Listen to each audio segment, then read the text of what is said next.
Hello and welcome back to the channel. We have another Construct 3 tutorial ready for you today. And in this video, we're going to be covering the old Konami Code. If you've ever played the old NES Konami games like Contra, and I can't really think of the others at the moment, but there were a lot of games out there in Nintendo land that had the option of being able to put in a code or a sequence of keystrokes from your controller, usually on the title screen, and if you put in the right combination within a certain time, you were usually rewarded with something like extra lives or some other kind of Easter egg within the game. So I thought it would be fun to try to figure out how to implement that into Construct 3 in the easiest and quickest way. If you are not subscribed to this channel yet, go ahead and hit that big red button. Make sure that bell is turned on and give this video a thumbs up while you're at it. That actually does help us content creators here on YouTube. And as always, I appreciate your support. So what we have in front of us is a very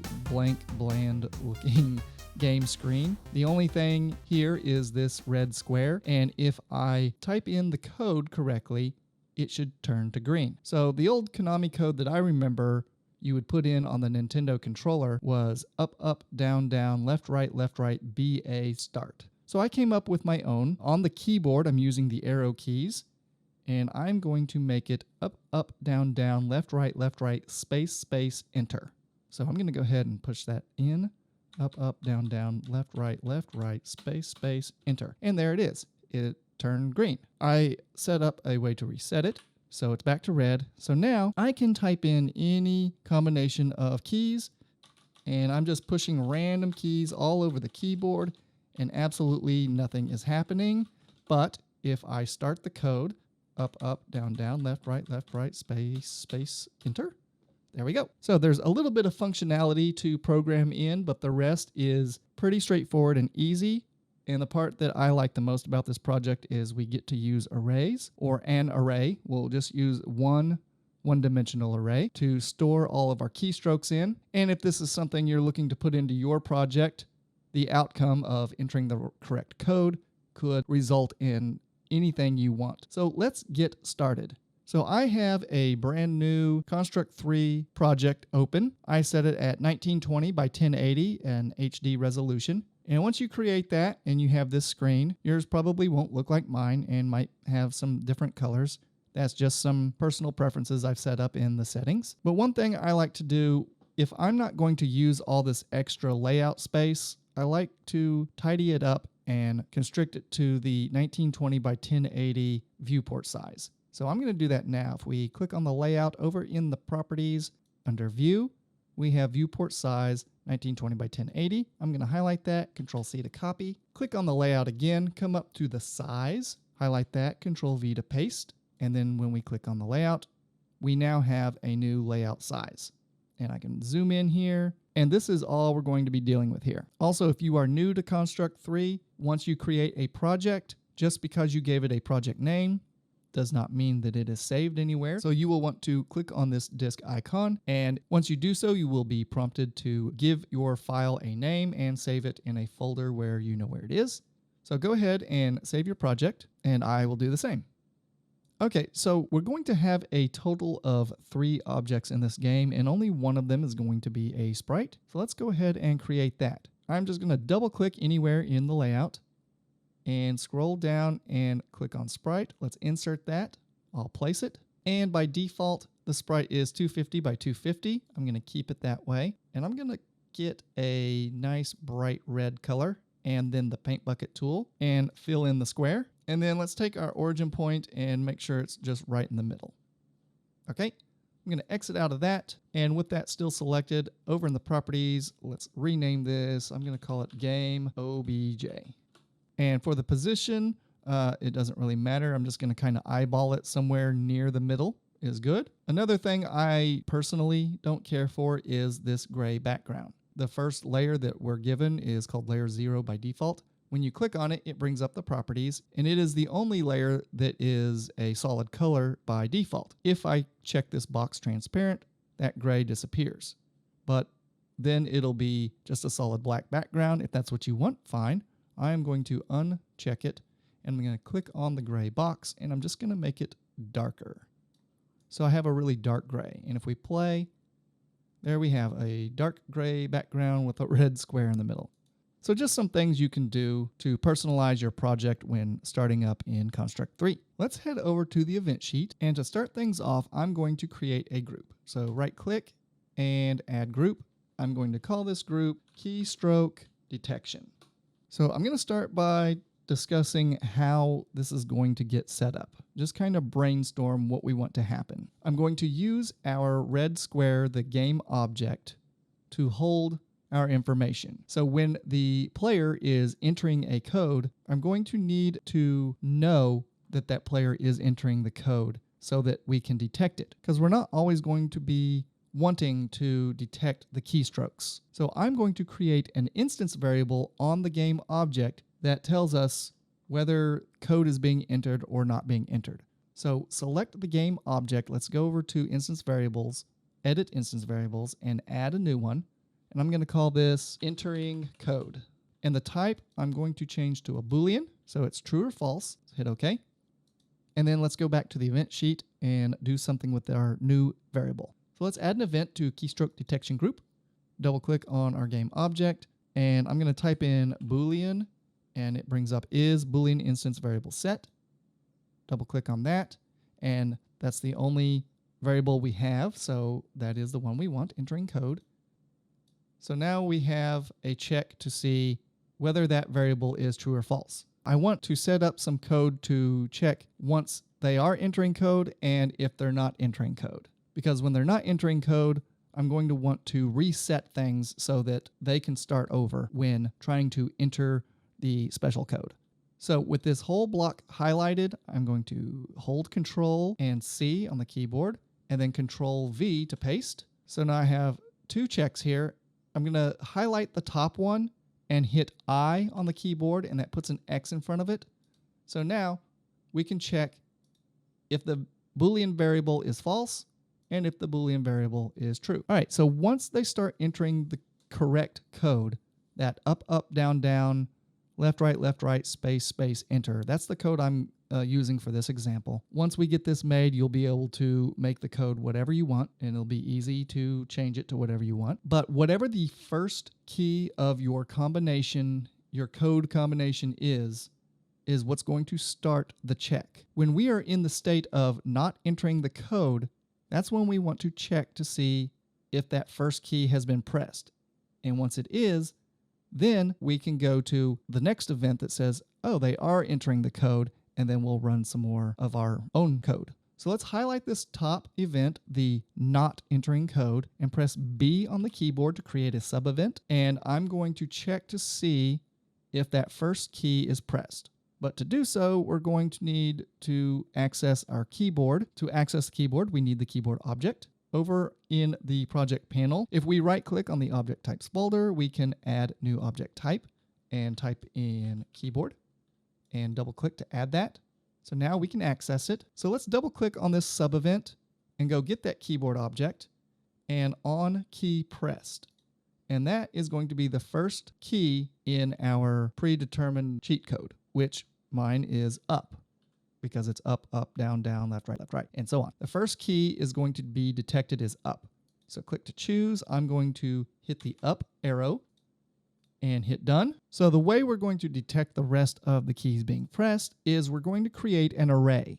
An array is a list that can store information, multiple pieces of information. Typically, an array is structured as a grid with rows and columns, but we're only going to use a one-dimensional array, which will be one row. And we're going to store all the keystrokes as a separate entry into that array. So let's go over to our object types folder in the project panel, and let's right-click on that folder again, add another object type, and right up near the top, we have array. I'm going to insert that. So now we have the array object. We can access all the parts that we need to manipulate an array. So real quick, I'm not going to use this in this video, but there is a way to visualize your array. And if you right click on the files folder and go to new array, it gives you a new JSON file and opens up in a tab. And you can change the width to, let's say I go 5, and 5 for the height. And then if you wanted a three-dimensional array, you would add however much to the depth. So we now have 5 rows and 5 columns. But for our project, I think we have 11 total keystrokes and only 1 height and only 1 depth, because this is a one-dimensional array. So we'll have up, up, down, down, left, right, space, space, enter. And we'll set that up, and then we'll check it to see if it matches that. And if it does, then we will turn our red box green to show that we have entered the code correctly. I just wanted to show you that so you can visualize your array. If you want to use that, that's fine. I'm not going to. I'm going to exit out of that. So one of the things that we're going to need to know when we are checking for the proper keystrokes entered as the cheat code, and we're going to use key codes that Construct 3 can recognize. So here is a list of key codes. A lot of the operating systems out there available use these same key codes. So if you have an unusual operating system, you might want to do a quick search and see if your key codes are any different. But you can see that every key on your keyboard has a number assigned to it. So if we come down here to up arrow, right arrow, down arrow, and left arrow, you can see that up is 38, down is 40. So the values that are going to go into our array are going to be 38, 38, 40, 40, and then 37, 39, 37, 39, and then space is 32, 32, and then enter, which is 13. So we're going to use these numbers that will be detected by the Construct 3 game engine, and then we will compare them in our array. So in our array, let's say I have 10 here. The numbers going across are the X value, and the numbers going down are the Y value. So if we only have a one-dimensional array, everything's going to be at an X value. So this is X value of 0, X value of 1, X value of 2, and so on. So in our event sheet, I want to start checking for those values. So let's add an action to this up arrow press check, go into our array, and we only have the X value in our array because it's one-dimensional. So we're going to set at X, we're going to set the value at position 0, which was the first position on the X plane of our array, and the value is going to be whatever the key code is of up pressed. So I'm going to access that through the keyboard object. So let's type in keyboard, then a dot. We have some options here, and the first one is last key code. I'm going to select that. All of this is built into Construct 3 right here, keyboard.lastKeyCode, and hit done. When this Boolean is false, that means we're not entering any code, and the up arrow is pressed, then it's going to set the value of the last key code, which is going to be that up arrow, because that's what we're checking for. So I'm going to play this in debug layout, and I'm going to go to our array object, and you see here's all the spots open on our array. And I didn't change anything. By default, it gives us 10, 0 through 9. So at position 0, which is going to be this number right here, I'm going to hit the up arrow key, and there it is. It put 38 into that 0 slot of our array, because 38 is the key code for the up arrow. Once we meet this criteria, meaning we're not entering code, then we press the up arrow and we'll record its value. Now we're entering the code. So once I hit that first key of our special cheat code, then we are now entering the code. So I'm going to add an action to this event and go into our game object and type in Boolean, and I'm going to set Boolean of our entering code to true. So now when it's false and we start the code process, then we can set it to true. Now that we've started it, we can go into our entering code Boolean is true and finish the rest of the checks. And if anything should happen that doesn't match up or complete the cheat code, then we'll kick it out of this Boolean and reset it to false so the player can start over. Okay, so let's go down here to our entering code is true event. With the whole block highlighted, I'm going to hit B to create a sub-event, and I'm going to double click in the event, and I'm going to go to our keyboard. Now I want to know if we're entering any more code after that first up arrow is pressed. So I'm going to go to on any key pressed. No matter what key it is, I want to detect if the next key is going to be the right one. There's a chance that the player can get it wrong, and we'll still detect the keystrokes. So on any key press, let's hit next. And I'm going to go add an action to that, go to our array, I'm going to set X again. Now this time we've already set the 0 position, so the next one in line would be the 1 position. And the value is going to be that same key code. So let's get the keyboard object by typing keyboard dot last key code. Okay, let's go back into our debug layout. I'm going to click on the array, and now I'm going to press up and then up again, and it gives me 2 38s. And now anytime I press another key, it's running that same code. We've already changed the Boolean variable to true, so now what's under true is on any key pressed, and it sets it to that array value. So from here on out, any key we press is going to return that key code value. So we said space was 32, there's 32. If I hit enter, that's 13. Up is 38, down, left, right. You get the idea of how that works. All right. Let's exit out of that. All right, when we call this array action, we're setting the value at each position on the x-plane of the array. So up here we set it to the 0 position, down here we set it to 1. If I wanted to keep checking each position of the array, I would have to check the array in an action and change the set value x position each time. And we're going to have a total of, I believe it's 11 keystrokes, and I don't want to create this code, this same code, 11 times. So I'm going to just set the value at the x position of a variable, and then we can change that variable each time we start entering a key press. So let's click on our game object in the project panel, and it brings up its properties. Let's go down to edit instance variables. Let's add a new one, and I'm going to call this one array number, and it is going to stay a number. So hit OK. And real quick, if you have not saved in the last few minutes, go ahead and hit that save project icon as often as you think about it. Okay, now we can change these array values at X. So on our up arrow pressed, when we set the array value, instead of a 0, I'm going to type in the name of our object, which is game object, and then dot and the name of the variable, which is array number. And then do the same thing down here on this one. Instead of a 1, we're going to call that game object dot array number variable. All right. Once we start with array number 0 here, I want to change the value of that variable so that when it's called here, it doesn't equal 0 again. So up here, after all this takes place, let's add an action to this. Go into our game object, and let's scroll down to the instance variables, and I'm going to go with add to, and array number is the variable, and the value is 1. So once it runs this code, it's going to add 1 to array number. So now array number equals 1. Then it's going to go down here, and it's going to detect more key presses, and once it sets the value in that part of the array, I want to do the same thing. So let's add an action, game object, let's scroll down, add to, array number 1. Let's go into debug. I'm going to click on the array so we can see our array over here.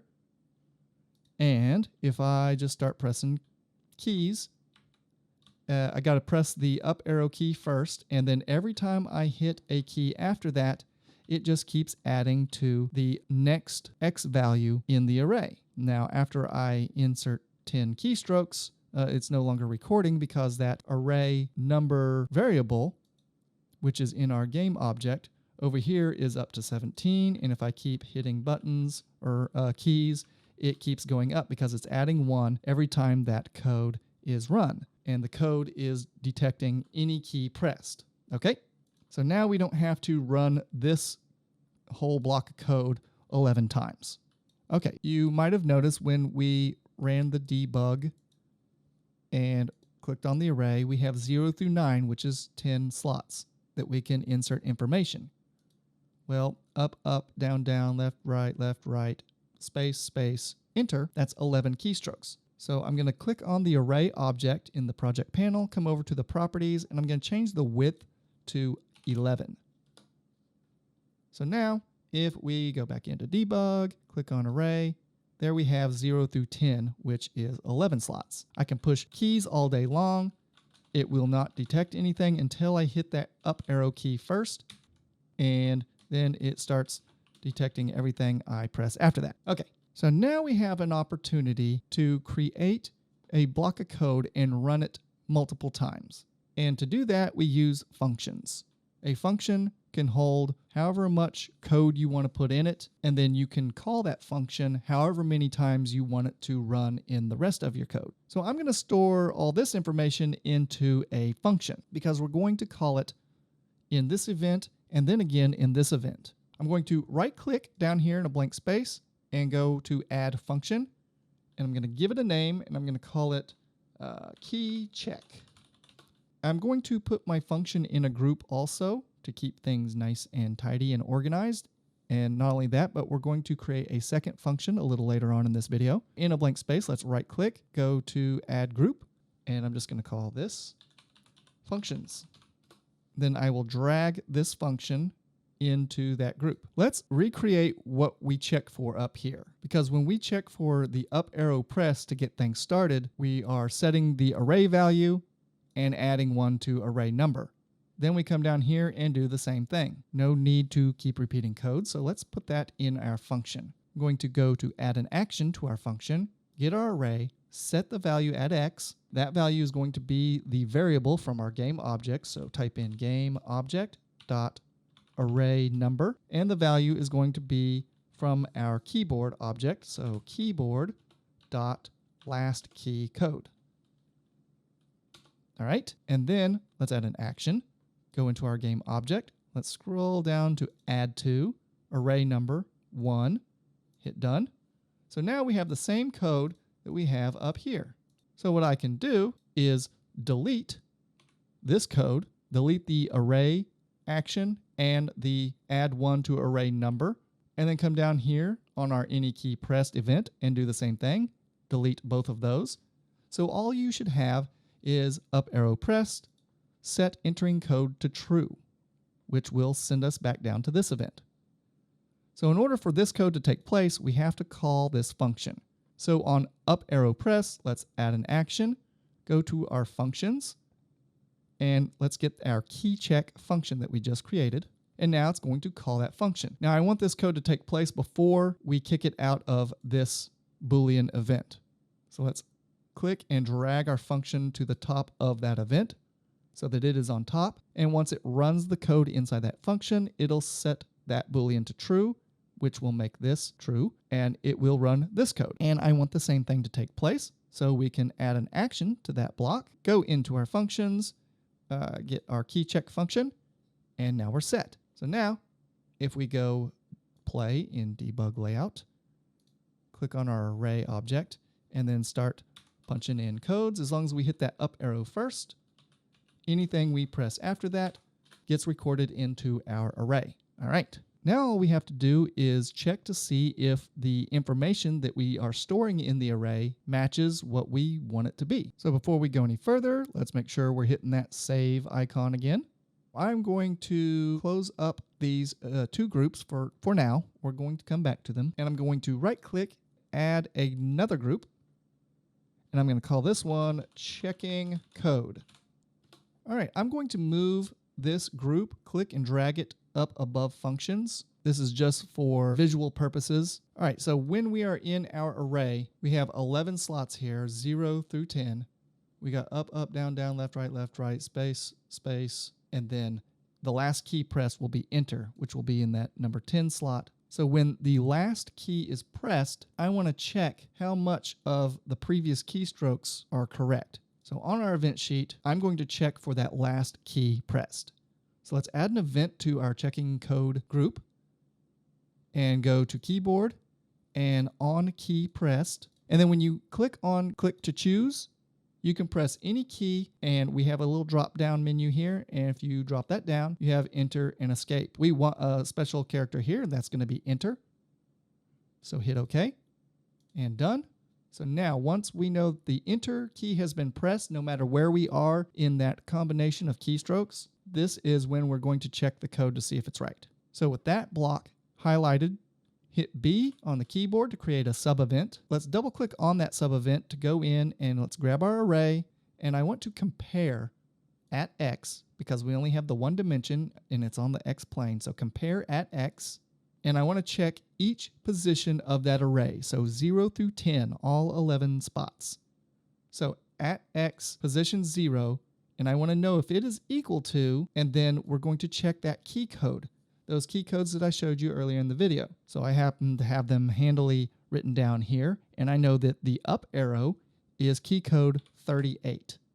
So let's hit done. Now we can start checking the rest of it. So what I'm going to do is, with this event highlighted, not the whole block, but just the event itself, I'm going to Control-C to copy, Control-V to paste. So make sure that both of these checks are in the same event. And then we can double click to go into it and just go down the line. So this will be position 1, and we're going to hit up twice, so that'll also be a 38. And then I'm going to start pasting until I have 11 spots. So 1, 2, 3, 4, 5, 6, 7, 8, 9, 10, 11. So there's position 0, position 1, and I'll come in here. I'm going to change that to position 2. I'll come in the next one, 3. The next one will be 4, and you get the idea. I'm just going down the line in sequential order, changing the X value. And then 8, 9, and then this one will be position 10, which is the 11th slot. 1, 2, 3, 4, 5, 6, 7, 8, 9, 10, 11. All right, so we know that the up arrow is key 38. So up, up, and then these two will be down. So let's double click to go into that and change the value to down, which is 40. And then the next one will also be 40. So up, up, down, down, left, right, left, right. So left will be a value of 37. And then right is a value of 39. And then left again, we'll put in that 37. And then right again, that'll be 39. And then space, space, enter. So the first space will be 32. The second space is also 32. And then enter is code 13. Up, up, down, down, left, right, space, space, enter. Once we hit the enter key, then this is true. So it's going to move to the next sub-event, which is this whole event. And it's going to make sure that every single one of these match what we have in here. If any one of these is wrong or out of order, then the whole event is false. But if they entered it correctly, then we want to tell them that they are correct. And we can do that with another instance variable to tell them if they are wrong or right. So let's click on our game object again in the project panel. Come over to the properties and let's put in another instance variable. Add a new one, and I'm going to call this code correct. And we'll change the type to a Boolean, so it's true or false. And now, if they get this whole event correct, then we can set that Boolean to correct. So add an action, go into our game object, and I'm going to type in Boolean, set Boolean, and code correct is the one we want to true. Okay, so what happens if the code is correct? Well, we said that we wanted to change this red square to a green square. So let's go into our event sheet. I'm going to close this up. I'm going to right click and create a new group. And I'm going to call this one set state. And it's going to set the state of where we are in the game. So I'm going to click and drag it to the top. So that is the first thing that takes place. Again, this is just for visual purposes. And inside this group, I'm going to check to see if that code is correct or not. So let's add an event, go into game object. I'm going to type in Boolean, is Boolean instance variable set, and I want to check code correct. If this Boolean is true, which we set over here, if it is true, then we'll run some code. If it is not true, we'll run some different code. So I want to set up the opposite of this false instead of true. But instead of checking that if it's false, I'm just going to use an else statement. So if we highlight the whole block and press X on the keyboard, it gives us an else statement. So code is correct, true, code is correct, false. If it's false, then we want to keep our square red. If it's correct, we want to turn it green. So let's go back over to the layout and let's go into our game object, into the animations editor. And I am going to come down here to our red square in the animation frames, right click and duplicate. And then let's go get our paint bucket tool. Find yourself a nice green color that you like. Fill that in. So now frame 0 should have red, frame 1 should have green. And click on the animation 1 up here in the top right, and it'll bring up the properties and make sure that speed is set to 0. That way the animation will not play and it will only do what we tell it to do in the code. If the code is correct, we want it to be green, and we know that that was frame 1, so let's add an action. Go into our game object and set frame under animations, set frame to 1. Otherwise, if code is not correct, let's add an action, get back into our game object, and set frame to 0. Let's go check it out. I'm going to go into debug layout, click on our array, and I'm going to start typing in the code. So up, up, down, down, left, right, space, space, enter. And there it is. It changed it to green. I'm going to reset this and get our array again. Now this time I will start with the up arrow, and then I'll start entering other keystrokes. And then when I get to the end, nothing happens, because once I hit the enter key, no matter how many keystrokes I have punched into our array, once I hit the enter key, our code is going to compare all 11 spots to what we set up in our project's code. If it does not match, it's not going to run that Boolean variable set to true code. So nothing happens to our red square that way. Let's make sure you're saving. So what if we enter the wrong code? Well, we saw that it doesn't change to green, which is what we want. So we don't really have to do anything there, but I want to give the player another chance to enter the code. So I want a way to reset the code. There's going to be a couple of instances throughout this project where we're going to be able to use that code to reset. So instead of going through the pain of entering it several times, I'm going to create another function. So I'm going to close everything up and open up functions group, and I'm going to right click in an empty space, add another function, and I'm going to call this reset. And then we're going to have to click and drag that function up into the functions group. And there it is, right underneath our other function. So anytime we call the reset function, the first thing I think we want to do is make sure that we know that this code correct Boolean variable is not true. So let's go into the actions of our reset function, go into our game object, type in Boolean, set Boolean of code correct to false. Okay, the other thing we did in our key code stroke detection group, when we press the up arrow, we start this whole process and we change our entering code variable to true. So I want to change this back to false so we can start the code over. So down here in our reset function, let's add an action, go to our game object, type in Boolean, set Boolean of entering code to false. Now, if we've been entering code, then that means our array has some key codes in some of its slots, or maybe all of its slots. If we're resetting and we want to start over, we need to make sure that there's nothing in that array so we can start recording keystrokes again. So let's add another action, go to our array and clear. And we want all the values back down to 0. Now, another thing that's happening is every time we are running this code, we're calling this other key check function, which adds 1 to our array number each time it runs, meaning every time we press a key, it adds another number to that variable.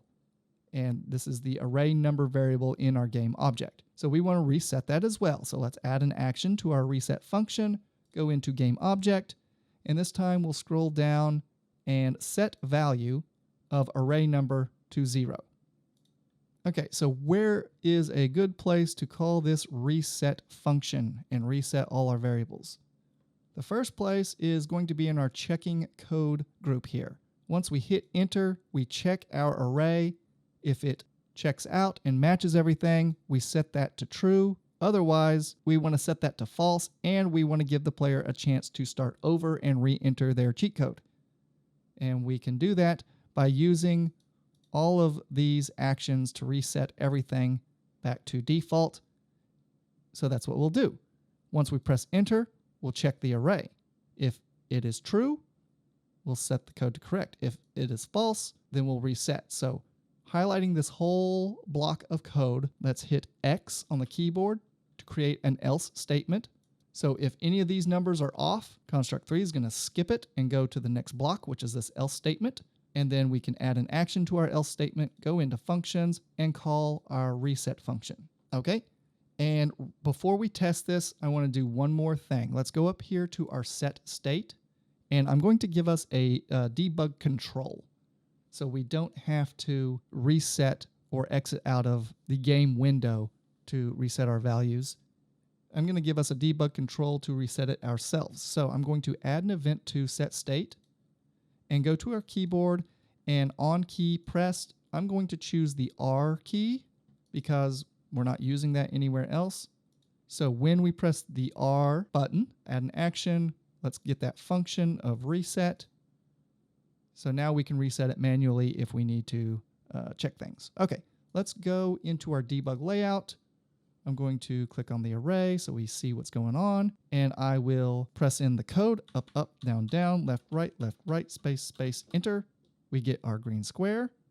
So now I can hit R on the keyboard and everything's set back. Our square is now red, all of our data is 0, and all of our variables have been reset as well, and I can start over. So again, I can press any key, nothing gets recorded in our array until I hit that up arrow, and once I do, I can hit a bunch of other keys, and I'm just going random here.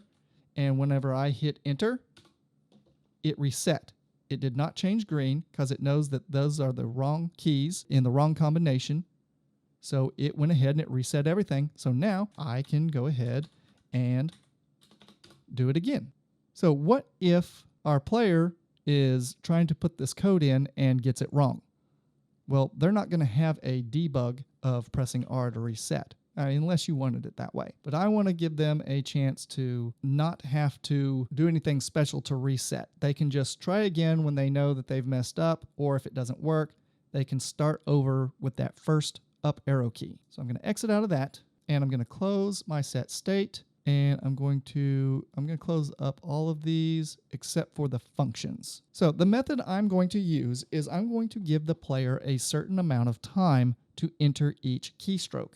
Once they start the process with that up arrow, they have a limited amount of time to press the next key. And when they do, that timer will restart, and they will have that same amount of time to enter the next key, and so on. For every key pressed, we'll restart that timer. If they wait too long and that timer runs out, then we'll run that reset function again. They'll have to start over. This way, if they feel like they messed up, they can just wait a couple seconds and then start over. This gives our array and our variables an automatic way to reset themselves without the player having to do anything special. Click on our game object in the project panel, make sure the properties are up, and I'm going to add a behavior to our game object. So add a new behavior, and we want the timer. This is one of the best behaviors that Construct 3 has to offer. It works very well, and it can get you out of so many tough situations. So I'm going to start our timer as soon as our first key is pressed. But I also want it to run every time another key is pressed. So we can conveniently put it in our key check function so that it runs every time a key is pressed. So let's come down here to our key check function. Let's add an action, go into our game object, and scroll down till you see the timer. And I'm going to start the timer, and I'm going to go 1 second. You can make yours however fast or slow you want it to give the player. I think 1 second is a good amount of time to get the next keystroke in, and we're going to have to give it a tag because we're going to have to reference this timer several times throughout our project's code. So in between quotation marks, I'm just going to call this one keys. Okay, so what happens when we press up for the first time and that timer starts? Well, we have 1 second until we press the next key. If we don't press anything in that 1 second, our timer is going to go off and we want to tell it to do something. So let's come up here to our set state group and take care of that. I'm going to add an event to this group, and I'm going to go into our game object and scroll down to our timer and say on timer. In quotation marks, we're going to type in keys, which is the name of that timer. So we want to reference that timer, and on timer means that the time is up. So when on timer occurs, let's add an action, go into our functions, and get that reset function. So now we have a way to reset our cheat code entry without the player having to do anything. Since it is in this key check function, when we come down here and we press a button or a key, it's going to run that same function, and we have this timer still running. So what I want to do is I want to stop the timer first and then restart it. So let's add an action to our key check function, go into our game object, scroll down to timer, and stop timer. And in between quotation marks is going to be keys. And then let's drag that up above our start timer, because that's the first thing we want to take place. We want it to stop and then start over. So now when it runs for the first time, it's going to read that and stop the timer. Well, there is no timer, so this really isn't going to affect this block of code at all. But once we set this to true and we start pressing buttons again, then we'll be able to stop and start the timer every time a button is pushed. And then we can come down here to our reset function and add that stop timer to that, just to make sure that everything is clear wherever we need to use this reset function. So let's add an action, game object, scroll down to timer, and stop timer. And that is the keys timer. Okay. There's going to be one other place we need to put this. So let's go check this. I'm going to go to debug, click on our array so we can see our keystrokes or our key codes, and I'm going to start typing in arrows. And if I wait a second, it just reset itself. So as long as I start with the up arrow, it begins that code. If I keep pressing before 1 second is up, and then I stop and just wait 1 second, it will reset itself.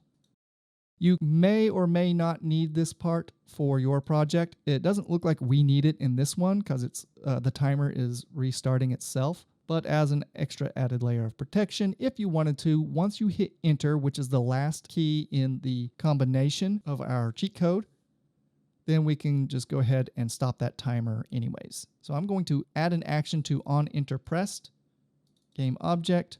I'm going to type in timer and stop timer. And that will be our keys timer. So now we've covered ourselves on all fronts. Okay. That should take care of everything. I'm going to go back to debug layout. I'm going to click on our array, and I'm going to hit the eyeball so I can see it in the watch tab. And I'm also going to go into our game object, and I'm going to click on the eyeball of all of our variables and go into the watch tab. So now we can see our array and we can see our variables here. And I'm going to just play around with this. And that says code correct equals 1. 0 is false, 1 is true. Our array number went all the way up to 11 because we entered 11 numbers, and it matched what we wanted to check for, so it turned green. And if I hit R, it resets everything, and if I just start typing in random stuff and wait, everything resets if I wait more than a second. Or if I type in wrong stuff and hit enter, it automatically resets as soon as I hit enter. Looks like that works pretty smoothly, and we really didn't set up all that much code in our project. So that is going to do it for this little feature or mechanic that you can put into your game. I always enjoyed having those codes as a kid back in the day, playing Contra on the NES, because you needed those extra 30 lives. I believe it was 30 lives. So knowing that code was vital to being able to finish that game. Plus, who doesn't like having an Easter egg in their game? Whether you're the creator of the game or you're the player of the game, having hidden stuff or extra stuff or built-in cheat codes can be pretty fun. So that is going to do it for this one. We got a little bit of array practice in as well. That's always good. Make sure that you are saving. I am going to go get ready for the next video. And if you have not subscribed to the channel yet, please go ahead and hit that big red button. Tap that thumbs up for me while you're at it. I always appreciate the support. That's going to do it for me. Stay safe out there, and I will see you in the next one. Okay, speaking of... Oh my God, this gnat. Get out of here. Go away. Oh, it's just hovering around my face. All right. Where was I?